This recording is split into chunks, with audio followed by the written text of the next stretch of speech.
कि ठीक है। पण हे घरी कधी कळलं?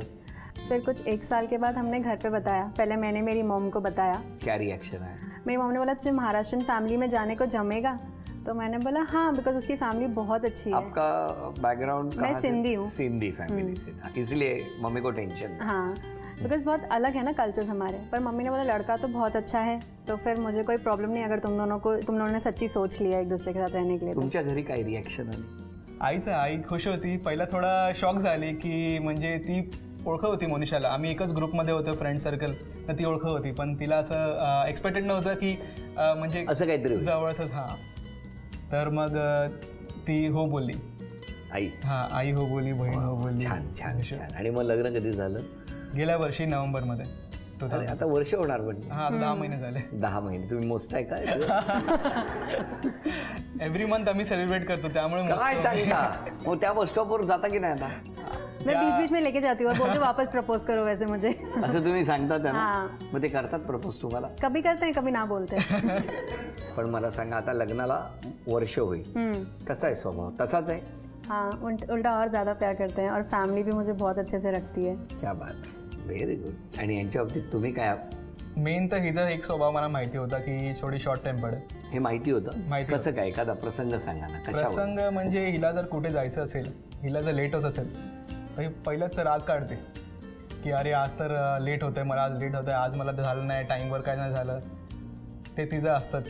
आणि तिचं अजूनही आहे ते। ऑफिसला पण जर लेट झालं तर मग तसं तिचं खूप पॅनिक करते। हो, अच्छा। आणि तुम्ही एकदम शांत? हो, ओके। आता एकदम छान, मस्त। लग्नाचा पहिला वाढदिवस जोरदार साजरा करणार। हाँ, उनको 10 महीना इसलिए याद है बिकॉज मैं बोलती हूँ रोज अभी गिफ्ट देना है आपको, गिफ्ट देना है, गिफ्ट देना है, एनिवर्सरी आ रही है। ते ठेवलेलं रोज आणा, परत काढा ते। प्लॅन तेच आहे। तेच आहे ना। बरं, आता या ठिकाणी पहिला खेळ कुठला बघूया। चिठ्ठी घ्या। कार पार्किंगचा खेळ आहे, बघूया किती बक्षीस मिळवणार वहिनी। ही गाडी आहे, ही इथून या रेषेच्या पुढे पार्क व्हायला पाहिजे। हां, एरवी पार्किंग केल्यावरती पैसे घेतात, इथे पार्किंगचे तुम्हाला पैसे मिळणार। तेव्हा 200 रुपयाची वाढ होत जाणार। पहिले 3 थांबल्यावर 1000 रुपयाचं बक्षीस, 3, आणि मग त्यानंतर 200 रुपये घ्या। 1 2 3।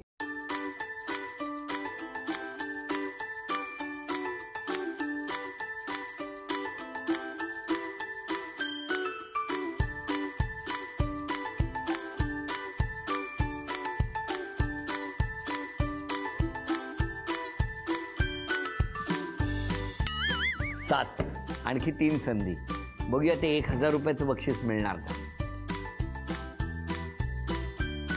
हा, रेषेवर 1 2। वा वा वा, शेवटच्या क्षणी थांबली गाडी, नाहीतर ते बक्षीस गेलं होतं। अभिनंदन, अभिनंदन।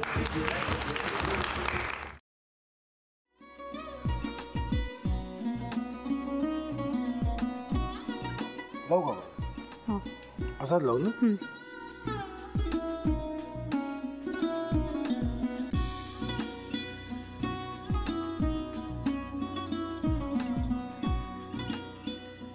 आता काय करायचंय? आता आपण ड्राय स्टफिंग दुसरं काय करणार आपण त्यात? आपण ह्याच्यात मेयोनीज न टाकता बाकीचे सगळे साहित्य टाकायचे।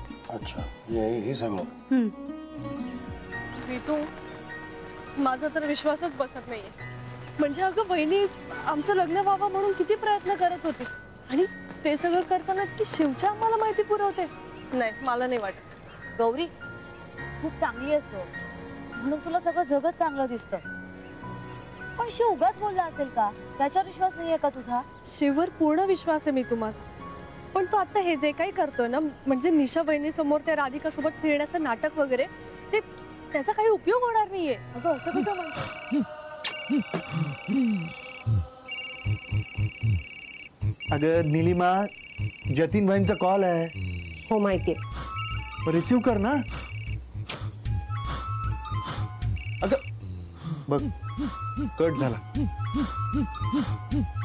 आता तू रिसीव केला नाहीस म्हणून ते मला करतील।